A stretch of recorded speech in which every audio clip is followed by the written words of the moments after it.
생존 우선순위 2025년 3월 21일자를 진행하도록 하겠습니다. 오늘의 편집 내용으로서 21세기 새로운 그레이트 게임은 북극권, 트럼프는 진심으로 캐나다를 전자스파이 동맹 5아이즈에서 내팽개칠 생각인가, 그 역량은 등으로 시작하겠습니다.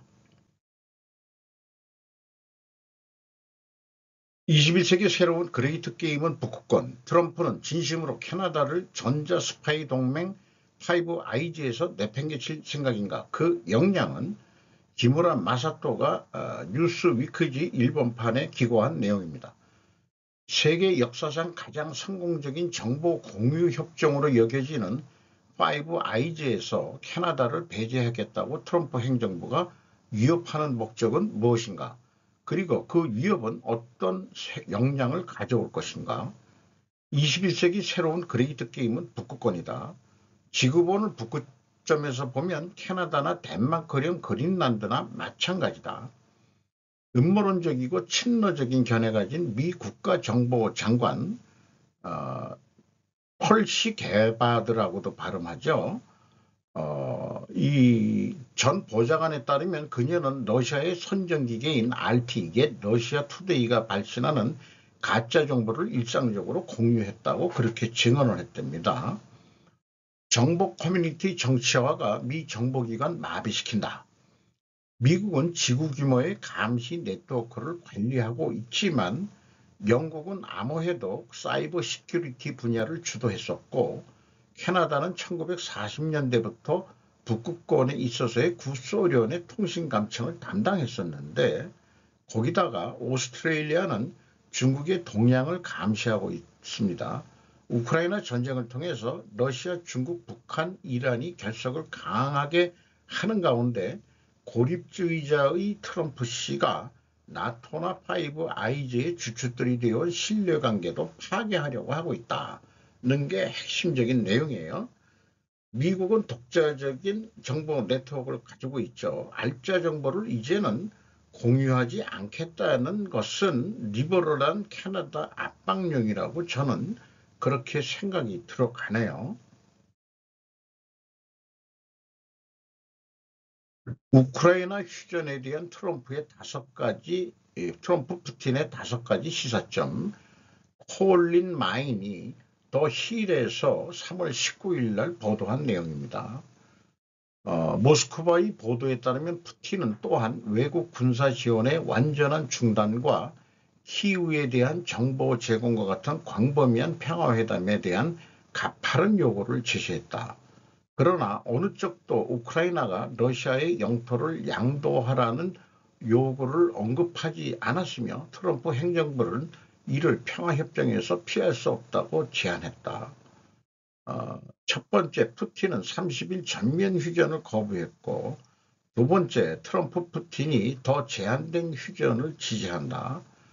트럼프는 대신 에너지 시설에 대한 휴전을 더 제한적으로 제안했답니다.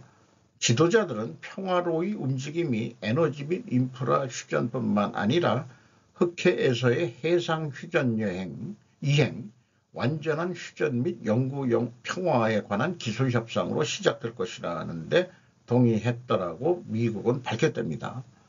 세 번째로 푸틴은 우크라이나에 대한 미국의 지원을 중단을 요구했답니다. 핵심 조건은 우크라이나에 대한 미국과 유럽의 지원이 종료되는 것이라고 말했다. 휴전의 주요 걸림돌 중 하나가 휴전이 어떻게 시행될지와 유럽 군대가 평화 유지에 어떤 역할을 할 것인지의 여부이다. 네 번째, 미래 경제 협력에 대한 상호 관심. 트럼프는 때때로 러시아가 우크라이나 전쟁을 중단하지 않으면 제재를 가하겠다고 위협하면서 경제 협력을 당근으로 거듭 제안했다. 다섯 번째, 앞으로 더 많은 대화가 있을 예정이다. 이러한 협상은 중동에서 즉시 시작될 것이라고 미국 신문은 전했다. 우크라이나의 다음 단계 회담이 어떻게 될지는 불분명하다. 이렇게 또 얘기를 하고 있고, 최근 젤렌스키 대통령은 에너지 이런 것까지 언급을 하니까 우, 우크라이나의 발전권은 그건 국민의 것이다 해가지고 에, 거부 반응을 내고 있는 거로 그렇게 이해가 됩니다. 해역 대령은 우크라이나가 어떤 영토를 잃을 수 있는지 보여줍니다. CNN에서 3월 19일 날 보도한 내용인데 크림반도는 2014년에 실질적으로 점령을 한 거죠. 그리고 이번에 우크라이나 전장을 통해서 우크라이나 동부 쪽이 러시아가 침범을 이렇게 했는데 아마 그 협상이 된다 그러면은 이 뺏긴 땅을 러시아가 반환하면서 평화협정을 맺을 것 같지는 않습니다.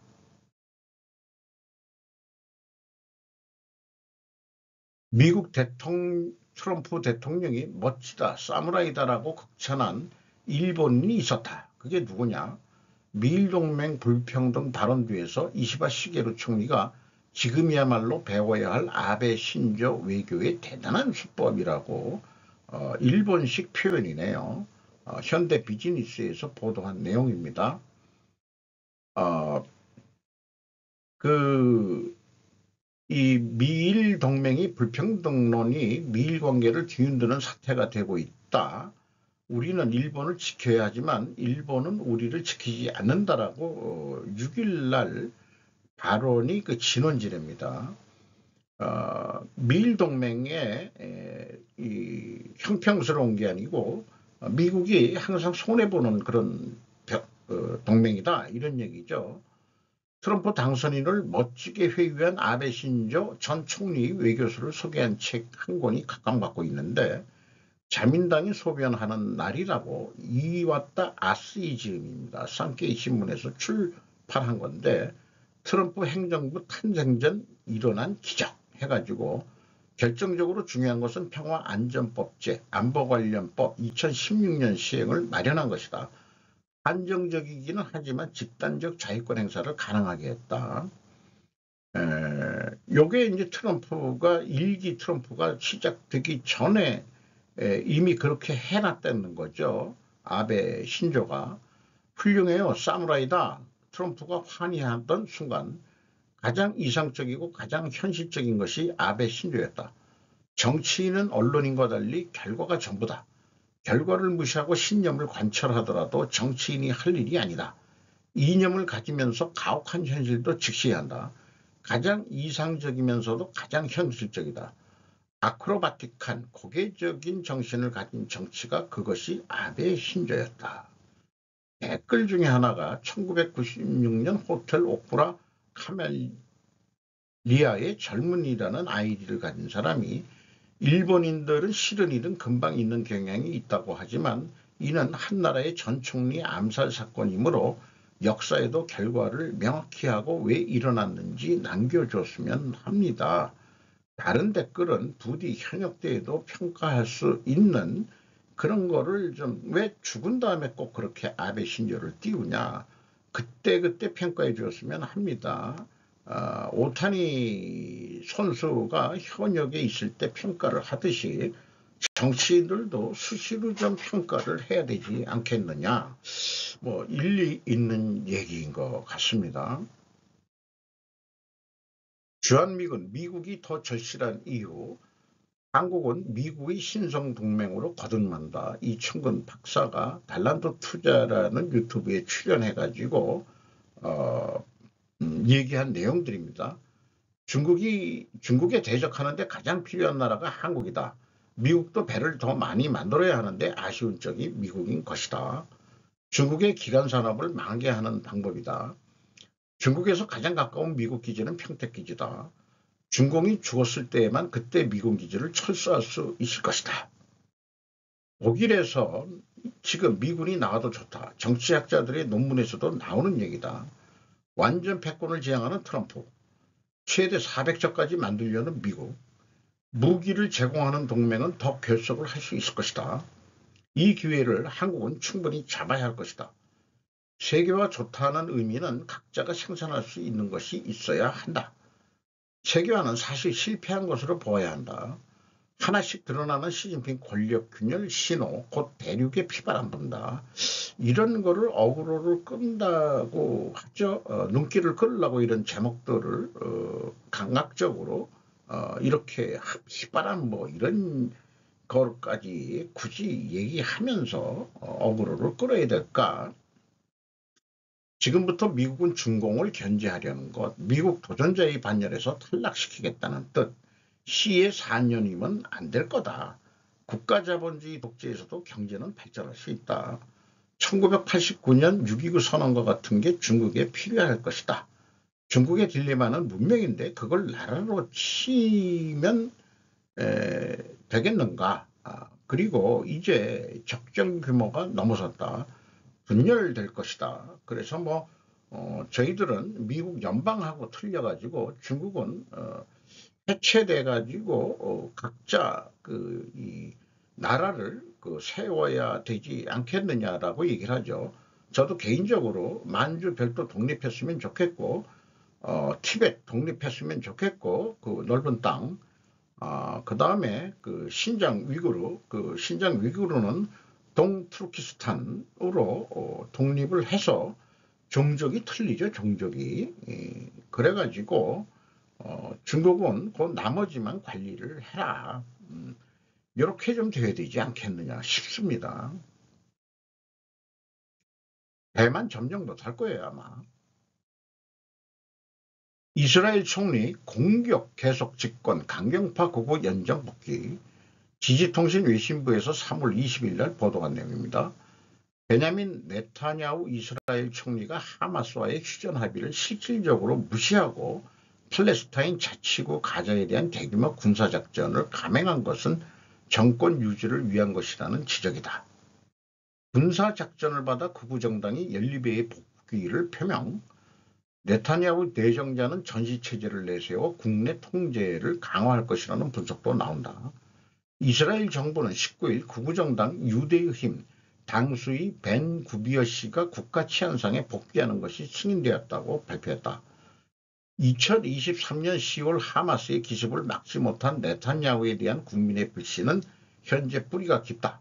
게다가 네타냐후 씨의 측근의 독직 의혹이 부상하고 있는 것도 대규모 공격의 결단에 영향을 주었다고 생각할 수 있다. 네타냐후 씨는 전시인 것을 빌미로 수사를 억제할 자세를 보이고 있다.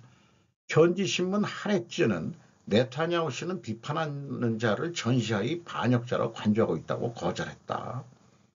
약 4만 명이 독직 의혹의 철저 규명을 요구하는 데모에 참가했고 가족이 하마스에 억류되어 있는 사람들도 이 집회를 열어 네타냐후 정권에 대응해 불만의 목소리를 냈다라는 뉴스를 내보내고 있습니다.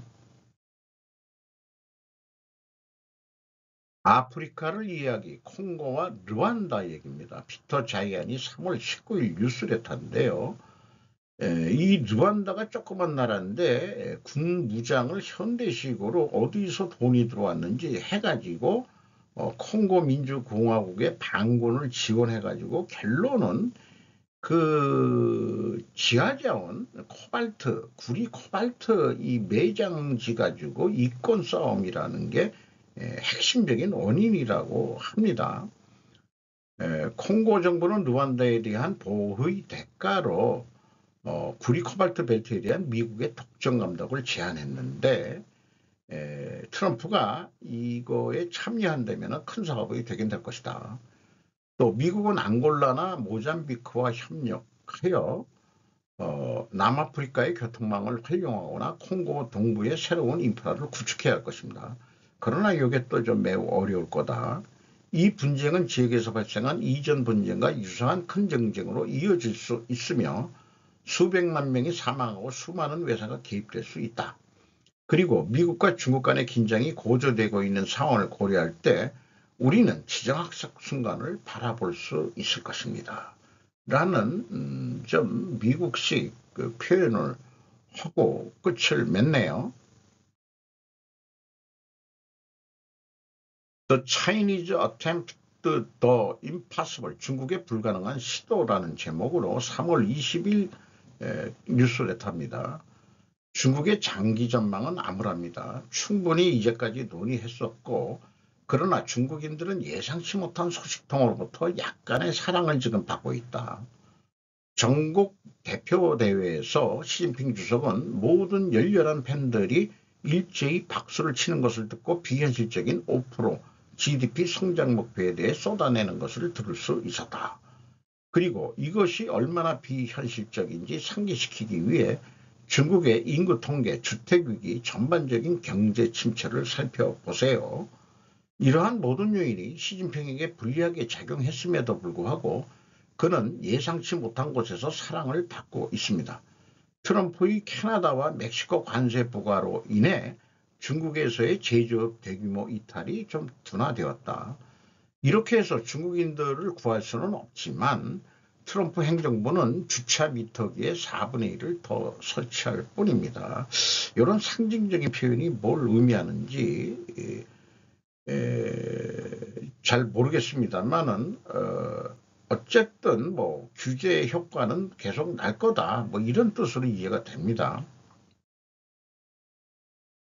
러시아의 영향력, 기독교 초국가주의라는 표현이 나왔네요. 3월 20일 뉴스레터입니다. 부조리의 원인에 대해 여러 가지 이론이 접하게 됐다. 자신이 더 흥미로운 아이디어 중 하나는 테이블 위에 기독교 초국가주의가 있을 수 있다는 것입니다. 기독교 초국가주의는 극단적인 민족주의와 종교적 수사를 결합한 이념이랍니다. 전 세계적인 카발이라는 게 뭐 음모라는 뜻이 있는 것 같은데요. 백인 인종을 근절하기 위해 노력하고 있다는 생각을 장려한다. 카발이. 물론 이는 종종 인종차별과 반이민 신념을 감추기 위한 것일 뿐이다. 기본 전제는 서구 세계의 모든 것이 무너지고 재건되어야 한다는 것입니다. 미국 행정부 내에는 이러한 신념을 따르는 많은 인사들이 있으며 그들은 남아프리카 공화국과 러시아에 집착하고 있습니다. 물론 이 신념 체계에는 많은 불일치가 섞여 있어 정치적 목적으로 종교를 더욱 위험하게 조작할 수 있다. 그리고 우연히도 러시아의 많은 선전 노력을 반영하게 되었다.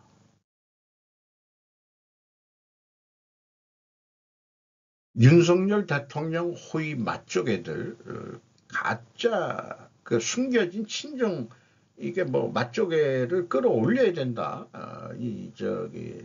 갯벌에 숨겨져 있는 친중 세력들을 맛조개들이라고 겉으로는 그 친윤이라고 얘기하지만은 다 아니었다라는 게 핵심 얘기입니다. 나경원 헌재선관위 외국인 채용금지법 추진 중국인 겨냥 2월 21일 원칙적으로 대한민국 국적자가 담당하는 것이 말은 맞죠. 그런데 이런 인스타그램에 이런 거를 찾았답니다. 작년에 이어 올해도 전직 총리 장관분들과 국회부의장, 중국 대사부부, 나경원 의원님 등이 참석하신 한중 수교 32주년 만찬 이벤트에 또 갓도드리나를 찾아주셨어요. 요게 무슨 케이크 이름인 것 같습니다.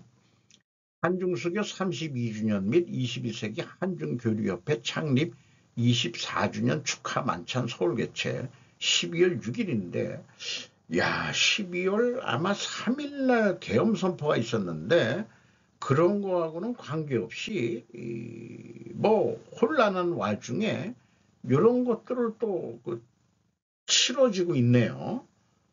중국 대사관 홈페이지 김한교 21세기 한중교류협회장 사진이 보여졌고 이수성 전 국무총리, 주호영 국회의장, 이주영 전 국회부의장, 장상 전 국무총리 설이 나경원 국회의원들이 이렇게 연설하고 건배사를 제의하는 이런 것까지 찍혀 있다 이거예요. 그러니까 나경원이가 완전 친중 정치인인데 자꾸 숨기고 지금 뭐 반중 어댄다 같이 하는데 이게 다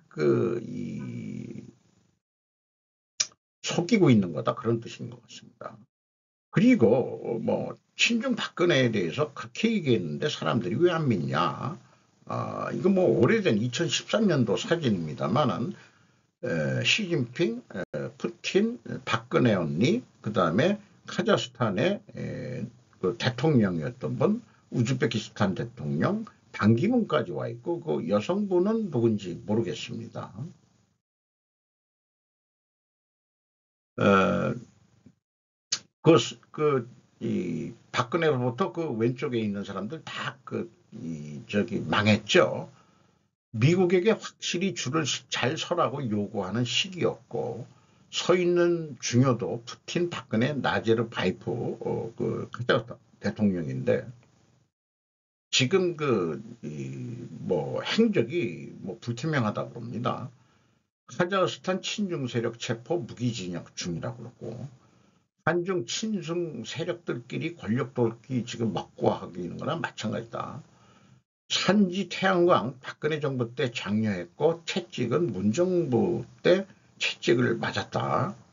트럼프 4년간 준비했던 정책들과 같이 대통령 되자마자 막 쏟아내고 있죠. 그거 철저히 준비한 거다 이게. 그런 것처럼 박근혜 언니도 대통령 되자마자 쏟아진 친중 정책들, 이명박 때부터 중공몽 시작 댓글 부대 넘겨받은 그런 것도 박근혜 언니고, 그리고 2013년을 기준으로 해서 급격히 중국인들의 제주도 토지가 왕창 올라갔다. 이런 얘기입니다. 10년간 10배가 증가한 국힘들 정권 시기임. 원희룡이 손대자 제주도 왕수방 땅 투기 또 윤정부도 벼른다. 머니투데이 권희순 기자가 2022년 4월 26일 날 했는데 이게 무슨 생뚱맞은 얘기냐. 원희룡이가 원흉인데 제주도 팔아먹은 게 뭐 매덕 가져오면은 그냥 영주권 주고 3년 영주권이면은 저기 지방선거권 주고 다 원희룡이 장사해 먹은 건데 갑자기 원희룡이가 왜 손댔다? 병 주고 약 주고 제주도는 원래가 원희룡이 만든 작품인데 권영세도 중국 동포 경제부흥 평화통일에 힘 보태달라. 연합뉴스에서 2024년 3월 11일 다시 한번 하면서 그런 맛조개들을 소개를 하고 있는 거죠.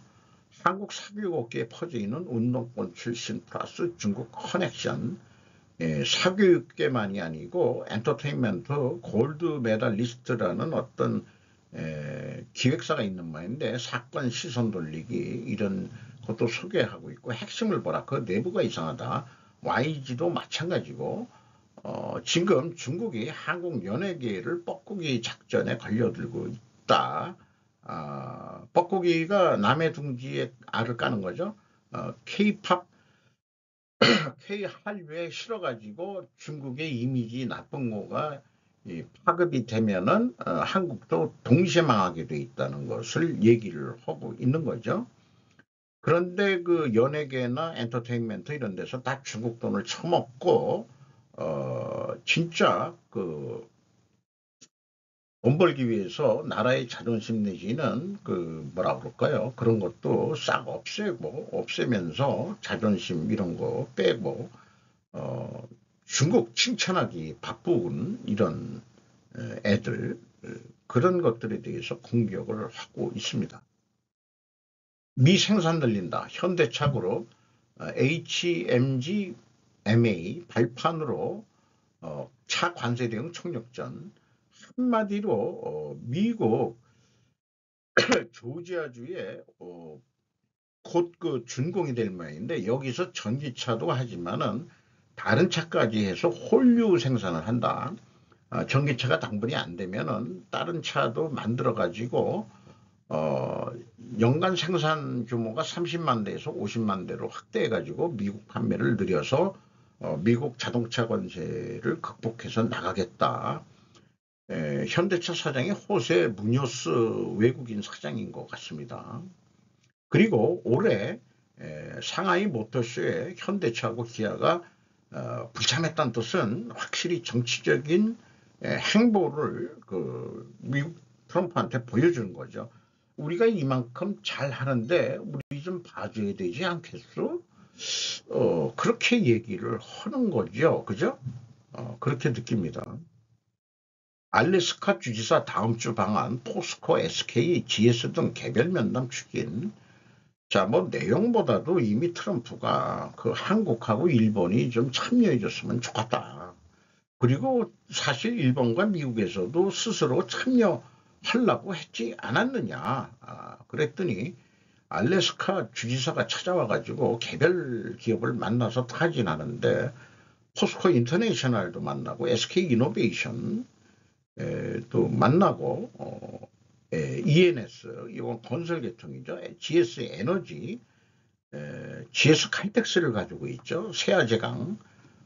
여기에서 포스코 인터내셔널은 미얀마 가스전 성공 경험이 있고 SK 이노베이션 ENS는 이미 오클라호마 호주의 우드포드 가스전 지분 49.9%를 보유하고 있다.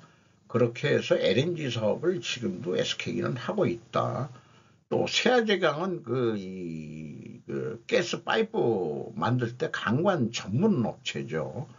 그러니까 그 알래스카는 그렇게 산업시설이 있는 데가 아니니까 산업을 잘하는 한국이 와가지고 개발하는 데 참여를 해 주시옵소서라고 주지사가 와가지고 한국에 읍소하는 그런 거 아닌가 그렇게 표현을 해보고 싶네요.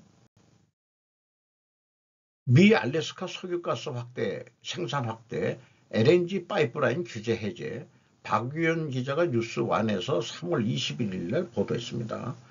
이미 이 대통령이 서명을 했답니다. 더그버건 미국 내무부 장관이 이 제안을 알래스카의 LNG 광산 뭐 이런 그 파이프라인 이런 제안들을 해제할 것이라고 밝혔다. 로이터 통신을 인용을 했고요. 자원보유 구역 이런 거 좀 미안하지만은 해제해야 되겠다. 트랜스 알래스카 파이프라인 회랑과 유콘강 북쪽 달튼 하이웨이 인근 토지에 대한 제한을 철회하는 거로 이렇게 쭉 서 있어서 알래스카가 이제 석유 개발, LNG 개발 쪽으로 본격적으로 나서고 있다. 버검 장관은 미국은 이제 알래스카의 풍부하고 대부분 미개발 상태인 자원을 국가 번영의 경로로 받아들여야 할 때라고 강조했다. 그래서 앞에 일본 뉴스에서도 했지만은 북극권 패권 경쟁의 시대다. 이제 그것은 제2의 그레이트 게임이 시작되는 거 아니냐. 우리 모두 다 북으로 가야 될 것 같습니다. 세계의 전쟁 게임은 이제 북쪽으로 패권을 차지하기 위해서 남극은 가기가 어렵겠죠. 남극 그 기지는 뭐 완전히 거기는 뭐 눈으로 빙하로 뒤덮여 있는 데니까. 독일 시민 3명 구금후 미국 여행 공고 업데이트. 로렌 어윈이 더힐에서 보도한 내용인데요. 독일이 그 미국 여행 좀 경고했답니다. 그게 보니까는 독일인이 3명이 구금이 됐는데 비자에 약간의 초과 체류가 발생하면 체포 구금 및 추방으로 이어질 수가 있다.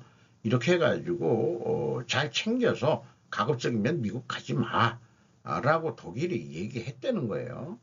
그래서 여기 어디서 걸렸냐 그러면은 샌디에고 티우하나 국경을 넘어 별도로 구금되었을 때 그러니까 독일인인데 비자나 그런 거 없이 여행을 90일만 뭐 하게 되어 있는데 뭐 그게 넘었던지 뭐 하든지 그러니까 법규 위반이니까 쳐놓은 건데 독일인이라 하더라도 독일은 기분 나쁘다 이런 거를 얘기한 것 같습니다. 미군의 대중국 전쟁 계획 머스크 씨에게 설명하기로 트럼프는 부인. 로이터에서 3월 21일 날 오늘 14시 20분에 보도된 내용입니다. 어쨌든 그 일론 머스크가 중국과의 전쟁이 발발할 경우에 미군 계획에 대해 21일 국방부로부터 설명을 받을 것이라는 뉴욕타임즈의 보도를 트럼프는 근데 부인했다. 트럼프 씨는 트루스 소셜의 국방부 회의에서는 중국에 대해서는 언급도 논의도 되지 않을 것이라고 썼는데, 페그세스 국방장관은 X에 회의는 이노베이션 효율성보다 스마트한 생산에 관한 것이 될 것이라고 말했다.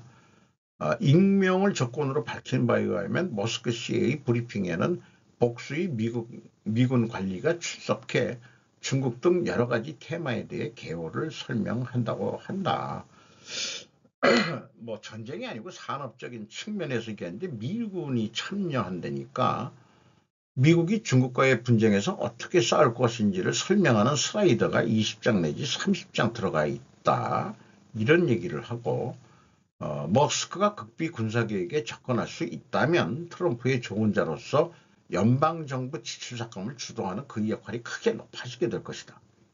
또 전기자동차 대기업 테슬라나 우주개발기업 스페이스X를 경영하는 머스크는 중국이나 국방부와 비즈니스상의 관계가 있어 이익 상반의 문제를 지적하는 소리도 높아질 것이라고 보여준다. 그러니까 중국에도 그 상하이 쪽에 무슨 공장이 있죠. 그런 거 보면은 이 머스크 입장에서는 중국하고의 전쟁이 일어날 경우에 어떻게 될 건지 그것도 궁금한 모양이죠. 글쎄요. 실질 전쟁은 안 일어날지도 모르겠습니다만은 시나리오는 갖고 있을 거라고는 생각을 합니다. 항상 이 템플릿으로 원가 세계에서 스루프 세계로 넘어가자는 메시지를 계속 내고자 하는 의도로 배치해 놓는 자료가 되겠습니다. 이상 마치도록 하겠습니다.